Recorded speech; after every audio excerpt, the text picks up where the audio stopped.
Welcome to YOUCANIC. Today here in YOUCANIC we have a 2014 Chevy Cruze. And on this Chevy Cruze we are going to show you how to replace your inside tail light assembly. Say it's cracked or broken and you need to replace it. This is how you do it. So first you'll need to pop the trunk. You'll need electric to the vehicle because this is an electronic actuated trunk that you push the tab here and it opens up the lock there, and then you're able to raise this trunk. So with your trunk raised and up in the air, now we have access. We'll need to remove a few push pins that look like this.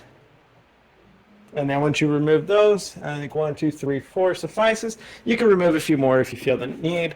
And then we're able to gain access to the back here, and we can just pull this down nice and easy without tearing and or breaking it. We have two nuts, 8mm nut bolts in under the side, under this cover that we need to remove.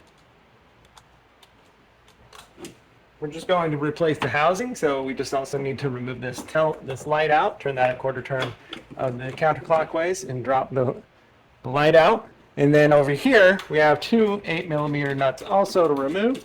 And once we remove those, we'll be able to remove this tail light out.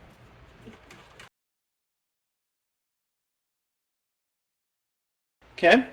So now you're going to take your tail light assembly and you can pull on it a little bit here. May need to push from the inside and just pull and remove that whole assembly out. So you remove that assembly, get your new one for replacement. Make sure that you've got a good rubber gasket on here, and you may clean this up for a better clean seal so that water doesn't get into your trunk. Then when you're done and ready for that, then you can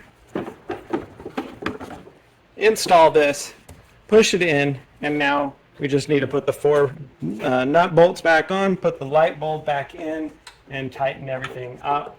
And then when we're done with doing all of that, then we need to, you'll put the push pins back in here, and that would be the replacement of your interior tail light on your 2014 Chevy Cruze. Thanks for watching YOUCANIC, where you can be the mechanic.